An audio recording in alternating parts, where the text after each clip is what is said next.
nag-iimprove na tayo. Natututo tayo. At ang paraan ng pagtuto natin bilang Kristiyano ay ang salita ng Diyos. Ang salita ng Diyos na bumabago ng buhay natin, ang salita ng Diyos na bumabago din ang lipunan natin. Kasi ang pananampalataya at pamumuhay sa lipunan, hindi mo iniwalay pagkalungkulan. Kaya ang simbahan, pinapahayag ang kanyang piling na bilang isang puro ng pananampalataya. Ang pananampalataya natin, kumamapito rin sa pamumuhay natin bilang Kristiyano. Sa ating pang-araw-araw na gawain, hindi na tayo Kristiyano pag linggo. Hindi na tayo Kristiyano kapag Biyernes.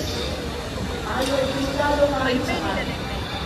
Kahit saan tayo nagpupunta, kahit naman ang buhay natin.